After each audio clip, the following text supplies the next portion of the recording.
Okay, here we are at 5.2, working on a little bit more with simplifying radicals and rational exponents. We have gone through all of these rules before. Now we're just going to actually put a name with the property. So basically what we have is we have the product of powers. Basically all we're doing here is if the bases are the same, you just leave the base the same and you add your exponents. If you have a exponent inside outside like this, you are basically going to multiply your exponents. And if you have something on the outside of the parentheses and more than one factor on the inside, you are going to make sure that you distribute that exponent on the outside to everything on the inside. If you have a negative exponent, in order to make it positive, you need to move it to the denominator. If it's in the denominator and it's negative, you would move it to the numerator. Anything to the 0 power is 1. If you are dividing and the bases are the same, you just are going to subtract those exponents. And if you have a fraction that is being raised to a power, that essentially is just saying that you're taking that power or that exponent to everything on the inside, which is fairly similar to this up here with the product. The other important thing to remember is that you can take apart and put back together these radicals.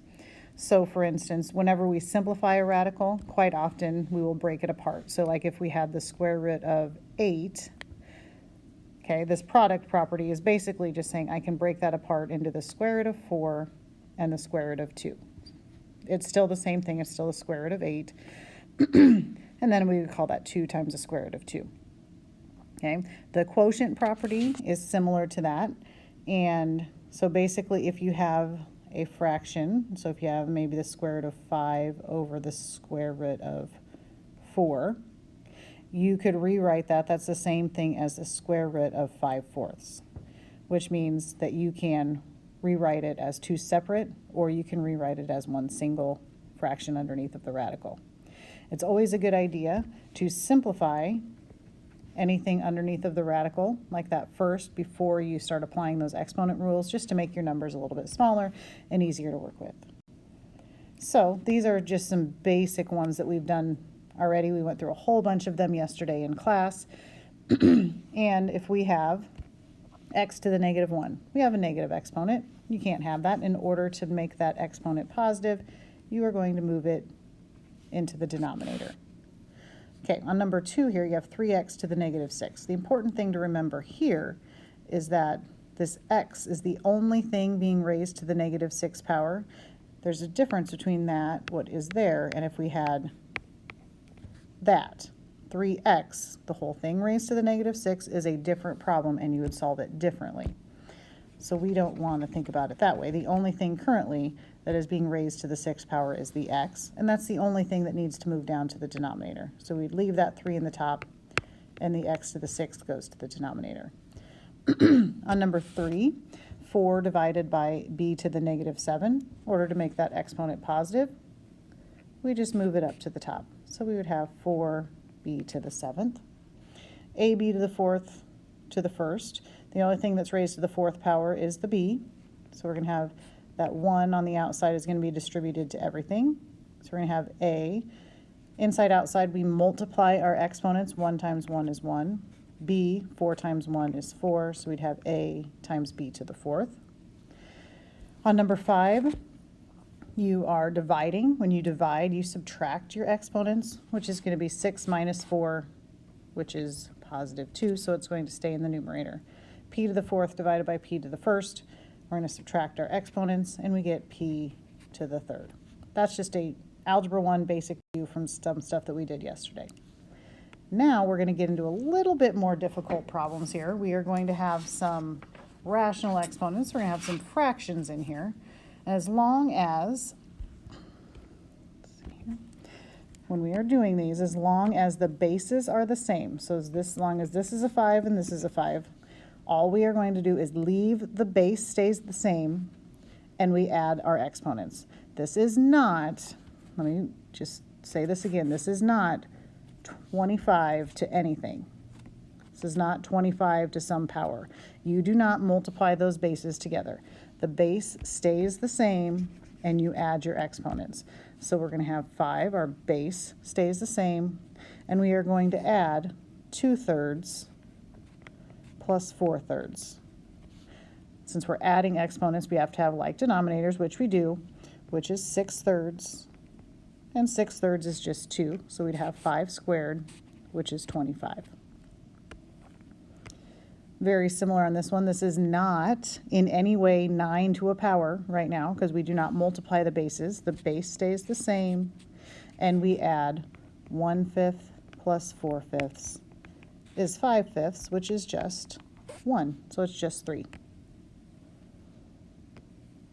This one we are inside outside, so our base is going to stay the same at 4. We multiply our exponents, so we are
okay, so here we are just going to do a little bit more with the properties of exponents. And anytime we have two things broken apart like this, square root of 3 times the square root of 12, we can just multiply them together as long as they are the same root. And they're both square roots, so we can say 3 times 12 is 36, and the square root of 36 is just 6. Similarly, the cube root of 5 times the cube root of 25, you can, as long as, again, 3 and 3, as long as those are the same, you can say the cube root of 5 times 25 is 125, and the cube root of 25 is 5. Keep on with some similar examples here. Same root, so we're going to have the fourth root, 27 times 3 is 81. Fourth root of 81 is 3. Okay. This one, when you have fractions like this, the square root of 98 and the square root of 2, I would recommend rewriting it so that it's 198 over 2. The reason I would do that is then I can say 98 divided by 2 is 49. So I would have the square root of 49, and the square root of 49 is just 7. This one, it doesn't work out quite so lovely right off the top of your head with some numbers that you probably know. You probably don't know the fourth root of 4 or the fourth root of 1024, but we can make those numbers smaller and more manageable if we write it as a fraction as 4 over 1028.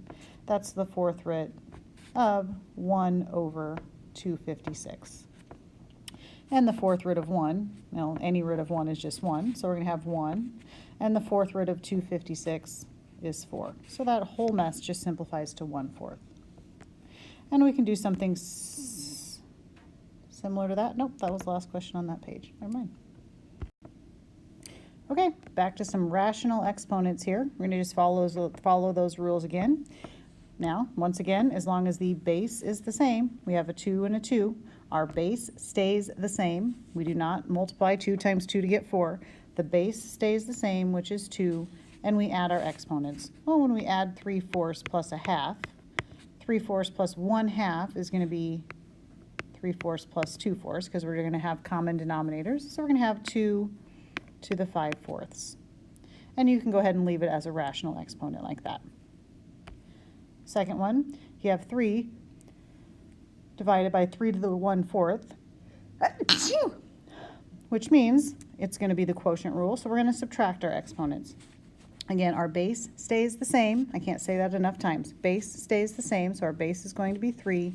We're going to subtract our exponents. Well, if our exponent here is 1, because there's nothing there, we could write that as 4/4, because that's the same as 1. We're subtracting our top from our bottom. 4/4 minus 1/4, which is 3/4. Okay, question number 3 looks a little bit tricky, and it's similar to how if you have the same radical that you can simplify underneath. Well, it's the same idea. If this is a half and this is a half, then you can simplify this part of it.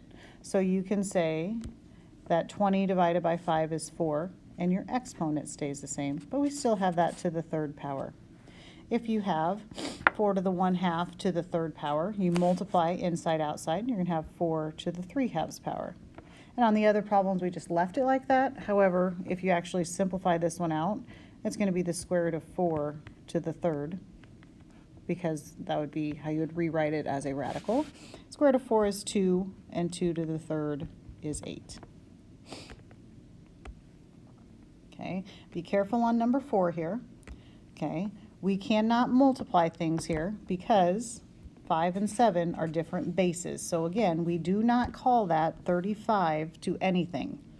Okay, our bases have to stay the same, so they're going to have to stay separate. So we're going to have 5, that's going to be one of our bases, and we're going to multiply 3 times a third. Well, 3 times 1/3 is just 1, so we're going to have 5 to the 1st, times 7, 3 times 1/4 is 3/4, so we are going to have 7 to the 3/4 power. And again, you can't multiply that together and call it 5 times 7 is 35, 35 to the 3/4 or something. If the bases are not the same, you cannot combine them. Okay, just trying to help you guys out here with as many different types of examples as we can. If we have the square root of 3 times the square root of 75, they're both square roots, which means we can just multiply what's underneath and get the square root of 225, and that's a perfect square, which is 15. Number 8, the cube root, these are not square roots, so it's not the square root of 81, it's the cube root of 81 times the cube root of 9, which means we're going to multiply that 81 times 9 and get 729, and that is a perfect cube, which is 9. On this one, the 4th root of 12 times the 4th root of 8, again, the same roots, so we're just going to multiply those two together, the 4th root of 96. And then we need to start thinking about how we simplified square roots. You can simplify any root just the same way. So we want to think, is there a perfect 4th root that is in 96 that we can take out of it? So we're thinking, all right, what are my perfect fourths? So I have 1 to the 4th is 1, but that doesn't really help. If I have 2 to the 4th, 2 to the 4th is 16, and 3 to the 4th is 81. Well, 81 is obviously not going to go into it evenly, but 16 will, so we could have the 4th root of 16, and then 16 times 6 is 96, so we'd have the 4th root of 6. So we just broke that apart, and the 4th root of 16 is a perfect fourth, which is 2, times the 4th root of 6. Okay, and then moving on down here, 4th root of 9, 4th root of 9. We're just going to multiply together and get the 4th root of 81, and the 4th root of 81 is just 3. The square root of 128 over the square root of 4. Okay, what I would do is put this together as the square root of 128 over 4 and make my numbers smaller first. 128 divided by 4 is 32. And the square root of 32, if we break it apart, you'd have the square root of 16 and the square root of 2, which is 4 times the square root of 2. And last but not least, I would do this one the exact same way. I would try to simplify my numbers first, make them smaller. So I'd have 5 over 80. If you simplify that fraction, it simplifies to 1/16. And the square root of 1/16, if you take the square root of the top, is 1. The square root of 16 is 4. Oops. Okay, the last few problems here that we're going to go through, the fourth root of 208 is our first one here. And the fourth root of 208, again, 208 is not a perfect fourth, so we're going to have to think what fourth and fourth could we break it apart. And looking back at those that we had before, I think we did fourth powers. Okay, 2 to the fourth is 16. 3 to the fourth is 81. 4 to the fourth is 256. So 4 to the fourth is going to be too big. 81 does not go into it evenly, but 16 does. So the fourth root of 16 times the fourth root of 13, because 13 times 16 is 208. And the fourth root of 16 is 2, so you'd have 2 times the fourth root of 13. And this one's, don't overthink this one. This one you actually can do, they're both perfect squares. The square root of 9 is just 3, and the square root of 4 is just 2. All right, and last but not least, you've got the square root of 5 over 27. Again, I would like to break this apart and rationalize my denominator. So I'm going to multiply the top and the bottom by the square root of 27. And when I do that, I get 5 times 27 is 135.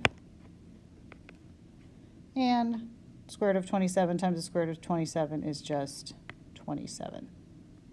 Okay, so we have them all simplified. And of course, we should check to make sure 135 doesn't actually have any perfect squares that are factors of it. And once you come to that conclusion, you can be done.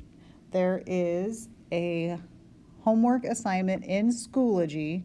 It's an attachment to an assignment. It's called Chapter 5, Section 2, Day 1 homework that needs to be completed and submitted back into Schoology.